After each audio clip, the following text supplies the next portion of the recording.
Pero usted, de su análisis, ¿por qué considera que se adelantó tanto la campaña con un solo eje, Petro? Es que aquí no hay ningún otro eje, no hay ni desarrollo, ni futuro, no, es todo Petro.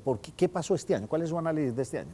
Pues yo creo que el año despertó muy temprano en el mes de enero, cuando el presidente Petro un día, un 26 de enero, a las 3 de la mañana le dio por mandar un trino en contra de Estados Unidos y del presidente Trump. Creo que ese fue el gran golpe de gracia con el que empezó el 2025 a petrizarse o a petrificarse un poco y a volver eso un discurso más ideológico.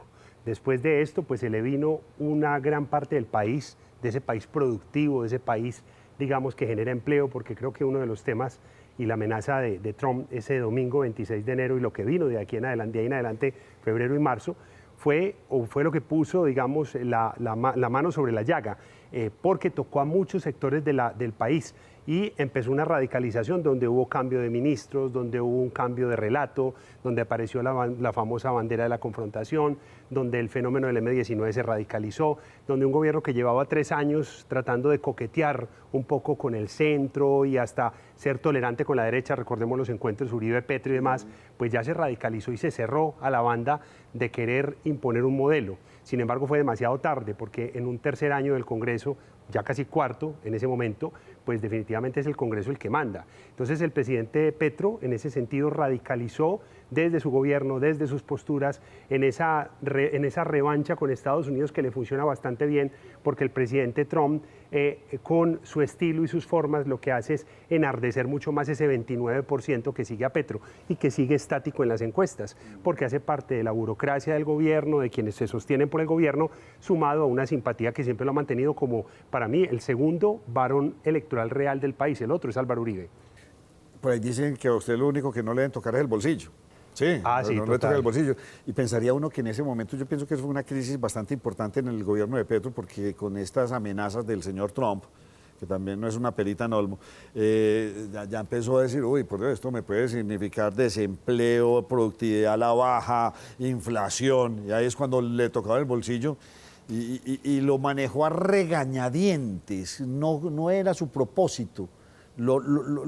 Se quedó como callado. ¿Cuál es su análisis frente a esto? Apareció un policía bueno y un policía malo. Apareció el policía malo, comillas, Petro, y apareció la policía buena, que era Laura Sarabia y Luis Gilberto Murillo. Luis Gilberto Murillo, quizá al lado de un señor como Juan Carlos Pinzón, son hoy las dos personas con mejor relación con la Casa Blanca.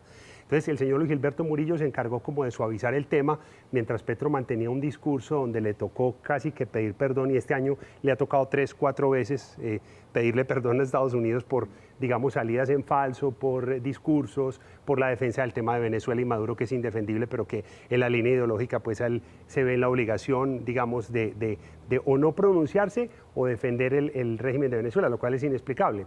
Y yo creo que de una u otra manera ahí aparecen una serie de actores, como tú lo dices, que ya es tocar el bolsillo, ya es tocar la improductividad, ya es tocar el desempleo, porque incluso ideológicamente recibió rechazo de muchos de estos progresistas o personas de izquierda que hablan mucho de la lucha de clases, que hablan mucho en contra de las personas más pudientes, de las libertades, pero que uno los ve teniendo Frugers donde explotan a sus empleados, que uno los ve, digamos, teniendo grandes inversiones, viajes internacionales, lo cual no está mal, pero entonces ¿para qué cuestionar tanto el capitalismo si al final la práctica es incoherente? Entonces lo primero que se toca es eso, el bolsillo, y eso los puso y logramos salir muy bien librados.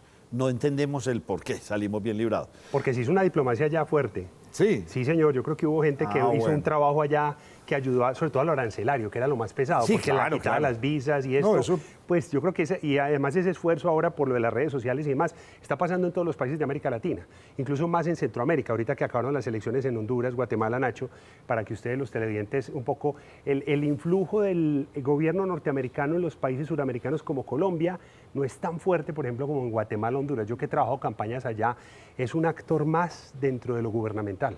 O sea, no hace parte de un gobierno que respete tanto la institucionalidad, porque en estos países, lamentablemente, Guatemala, Honduras, Salvador, la institucionalidad es muy débil. Entonces el gobierno norteamericano hace una presencia que es casi que hegemónica, o sea, casi que de dominio público, ¿cierto? De un tema que es más avasallante de lo que pasa en Colombia. Entonces aquí en Colombia todavía hay una institucionalidad que contiene un poco esto, aunque la institucionalidad es la más lastimada por el gobierno Petro. Eso es lo que más vamos a lamentar el 7 de agosto del 26. Y entonces ahí veamos paralelamente una clase dirigente, una clase política en este país, pues muy atenta a todos los errores de Petro.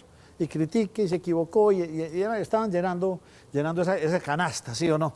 Lamentablemente no entendieron que el presidente Petro es un experto en comunicaciones. Entonces salía este globo y todo el mundo concentrado en este globo cuando ya él tenía otro y tenía otro. Y entonces eso a la oposición o a los otros partidos no le funcionó. Hasta que aparece el tema de la constituyente, que firmo en piedra que no la voy a hacer, pero vuelve. ¿Eso cómo sigue metiéndose en todo el accionar político del país? Pues primero, yo creo que usted hizo una cosa muy acertada. Creo que uno de los mejores comunicadores políticos que tiene Colombia se llama Gustavo Petro, indudablemente. Y se comunica sobre todo por su red X, donde tiene pues un capital millonario de ciudadanos. Muchos de derecha aquí le han pedido a Elon Musk que le cierre la cuenta. Yo creo que sería cerrarle uno de los principales megáfonos que tiene Petro.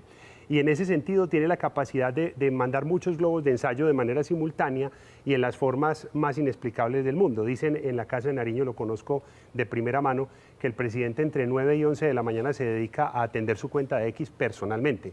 Incluso que muchas veces los errores de redacción, ortografía y lapsus que tiene en imágenes, en fake news y demás, hacen parte como de ese mismo ejercicio.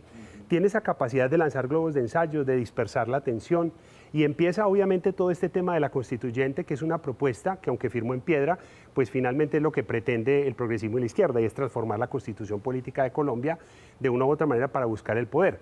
Pero creo que uno de los grandes errores de Gustavo Petro es, habiendo tenido una planadora en el año 2022, cuando arrancó con un congreso donde estaba Roy Barreras como presidente, sí, claro, donde tenía su aplanadora, no haberlo aprovechado y haberse dispersado por muchos temas que él tiene de falta de concentración, de mala comunicación con sus ministros, de baja ejecución del plan de desarrollo. Y vamos en el 26%, cuando ya estamos sobre el 81% del periodo gubernamental, lo cual es crítico. Y de malas relaciones incluso con sectores empresariales y productivos. Los viajes de Petro al exterior van sin empresarios, por ejemplo, Nacho. Muchos países de izquierda como Ecuador, o que tienen regímenes de izquierda, como lo tuvo Ecuador en su momento con Rafael Correa, como lo ha tenido México con Sheinbaum o con Andrés AMLO, López Obrador, pues mantienen una relación con el sector productivo, siguen estimulando ese sector productivo. Petro hoy no tiene unos indicadores económicos en el país tan negativos, tan extremos, como para no tener una buena relación con los gremios, ¿cierto?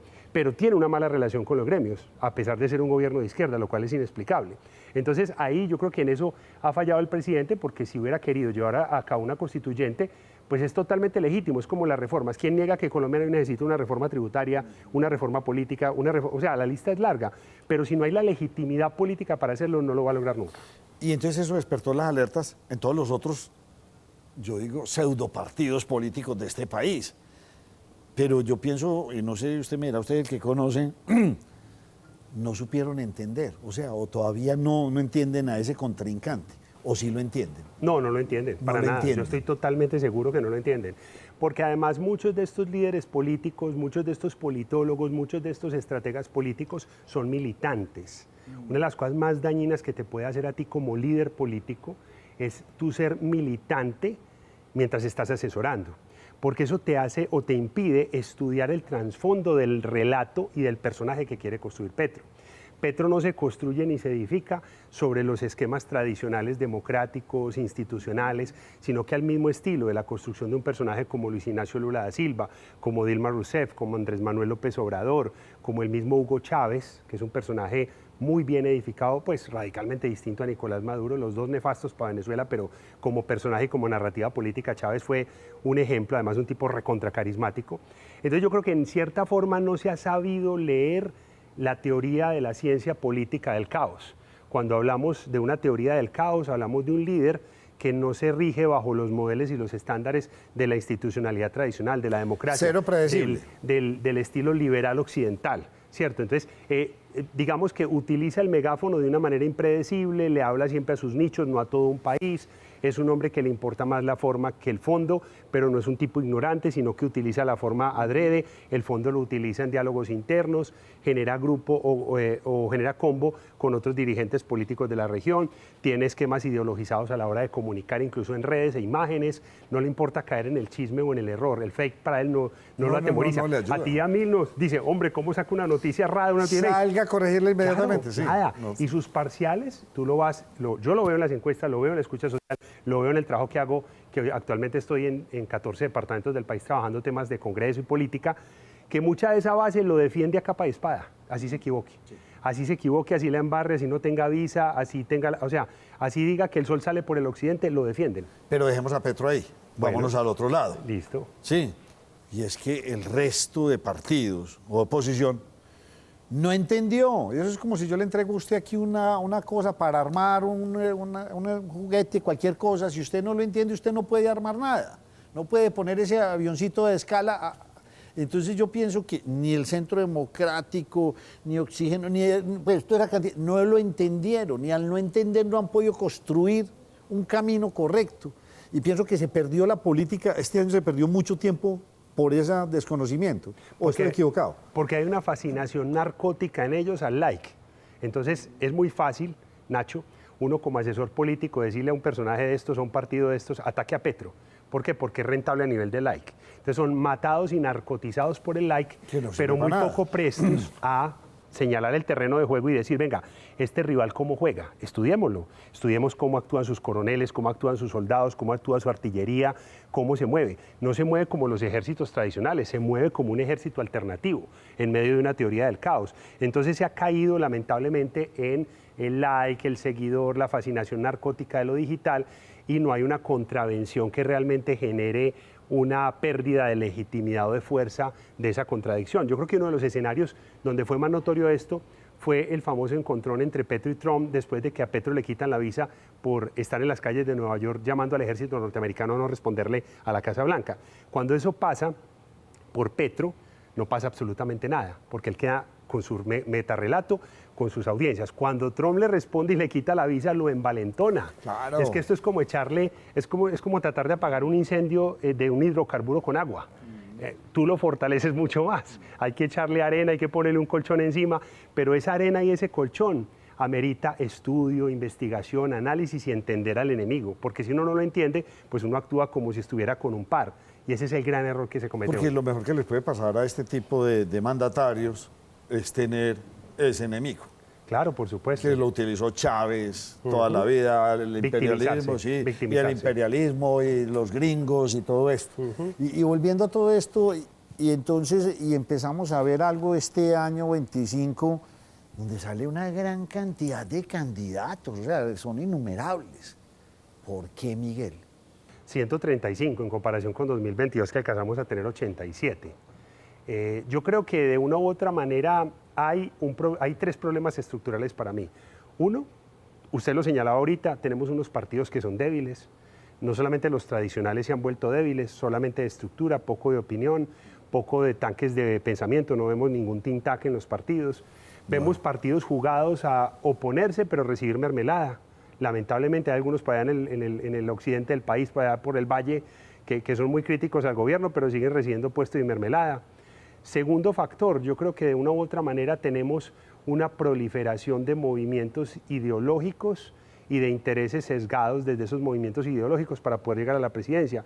Y lo tercero es que la misma mirada, solamente desde esa posición de antípodas, hace prever en medio del ejercicio democrático que cualquiera puede ser presidente, sí, y no que estamos hablando de alguien que pueda ser idóneo, porque en América Latina están pasando unos fenómenos, Noboa en Ecuador, el mismo Nayib Bukele, que fue un alcalde muy flojo de San Salvador y luego se volvió el presidente de ese país, en Panamá con Mourinho, y en otros países donde está pasando mucho ese factor de la carambola, ese factor de ese líder impensable, de ese outsider, de esa figura apoyada por lo empresarial que en un momento determinado levanta la bandera, se vuelve popular para un ciudadano hastiado de la política y de los políticos tradicionales y se puede volver presidente. O sea, se acabaron los dignatarios y estadistas. Yo creo que sí. Lamentable, sí, cualquiera puede ser presidente. Ajá, y uno los ve en entrevistas y muchas veces no manejan el presupuesto, no saben para qué sirven las regalías, no entienden cómo funciona el poder local, no han tenido experiencia en el Ejecutivo. Me parece imprescindible que el presidente de la República de Colombia tenga experiencia en el Ejecutivo,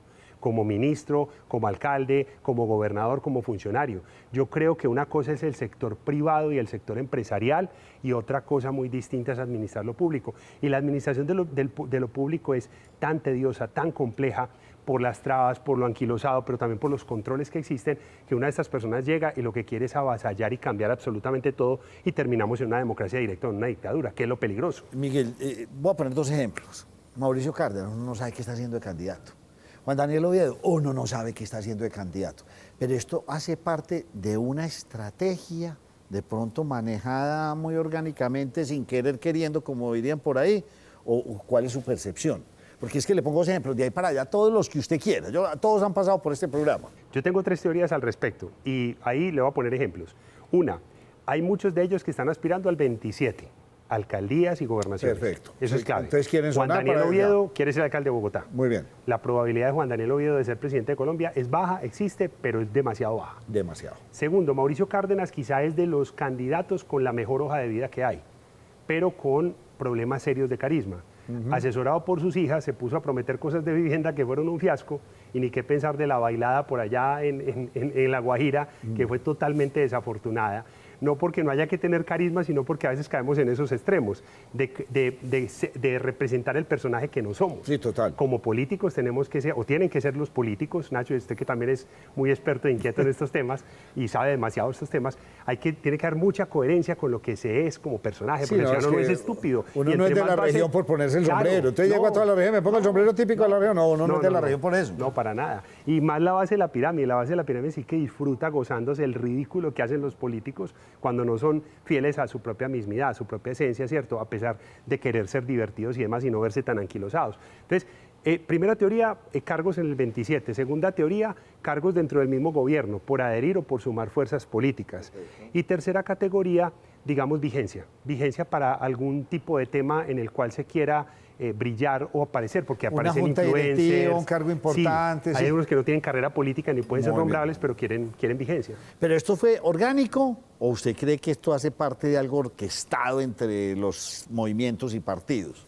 Para mí llegamos al 26 con un tarjetón donde van a estar 6 candidatos con posibilidad y otros 5 sin posibilidad. Muy bien. Los 6 candidatos con posibilidad están apalancados y orquestados por grupos más o menos de 3 candidatos en promedio por cada uno de ellos. Candidatos o queredores, que están orquestados para poder llevar sus fuerzas ante ellos.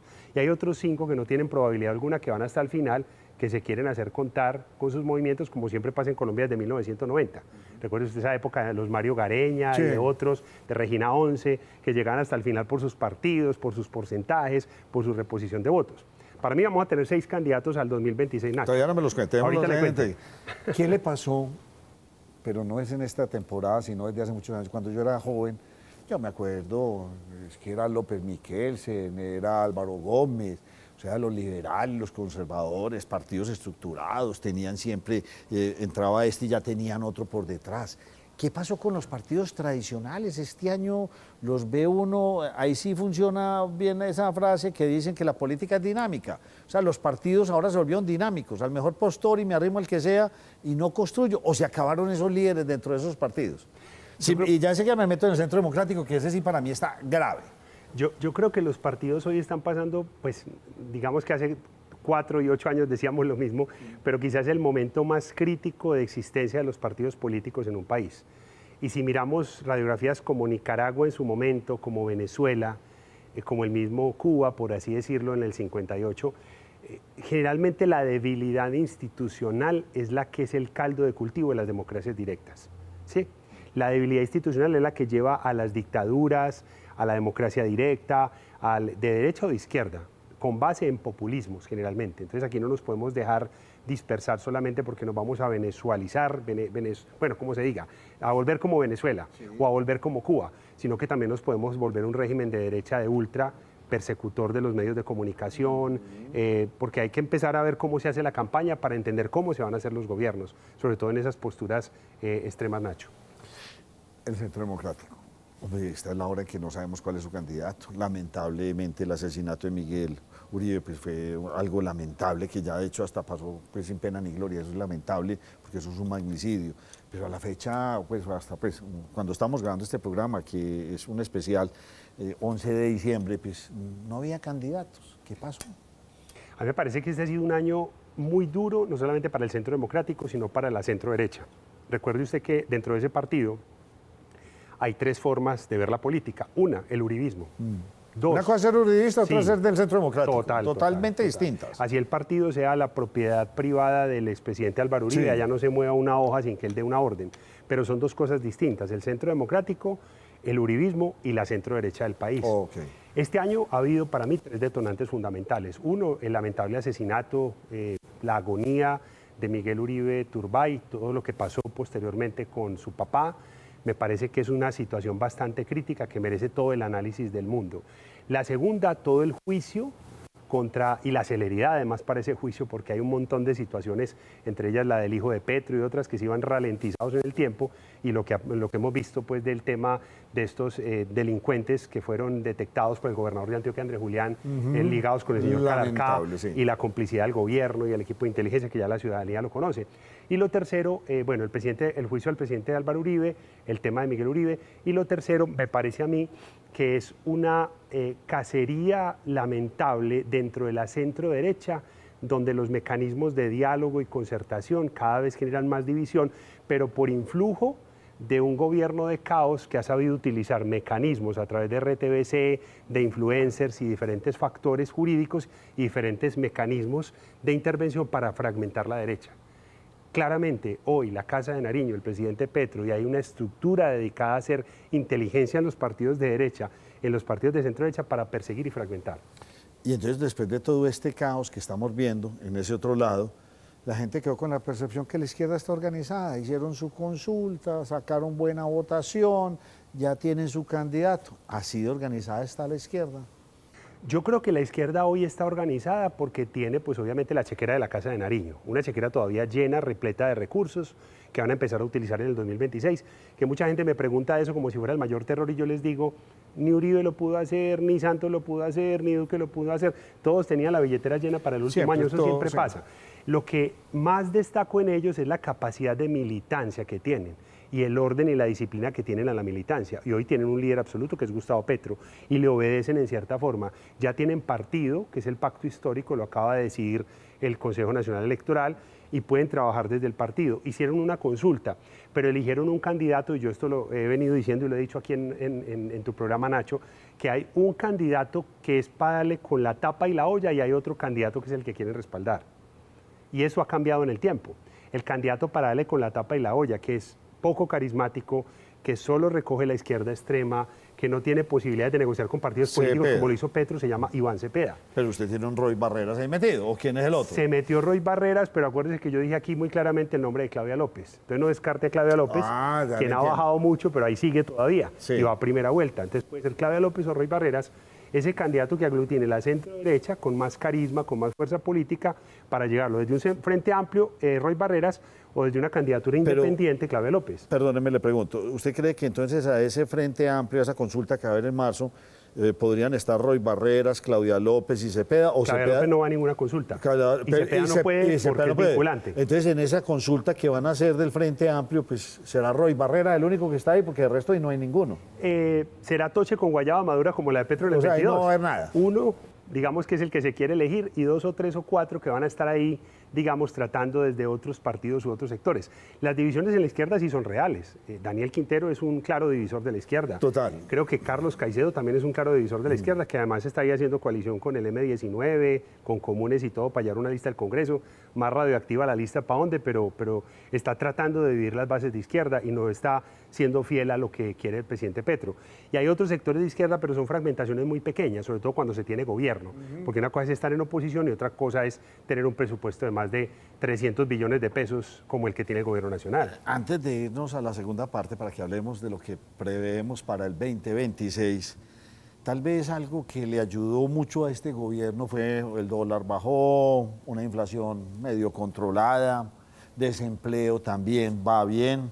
Y es que en el fondo cuando uno se sienta a analizar parece ser que muchos industriales o empresarios de este país dijeron no podemos seguir funcionando al ritmo de la política porque si no, no vamos a crecer. Y pienso que por primera vez en la historia hay una ruptura entre el empresariado y el gobierno. Siguieron para adelante, siguieron invirtiendo y eso en el fondo le ayudó a Petro.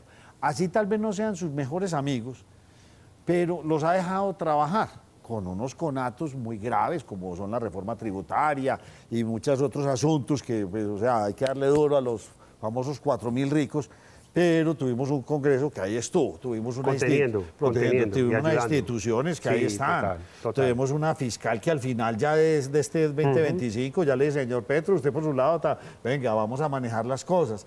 Pero igualmente ese panorama económico, que es el de la percepción de todo el mundo, ahí va. Entonces, ¿qué pasa? No pasó nada. Que está en el metro cuadrado del ciudadano. Sí, claro. Que hay angustia, que hay preocupación y todo, pero vemos lo que pasa con el dólar, es un dólar estable. Vemos lo que pasa con la Petro fue tan malo. microeconomía. No, Petro no fue tan malo. Sí, yo creo que... Pero una cosa es hoy y otra cosa es todo lo que se ha sembrado, porque pobrecito el próximo presidente de este país.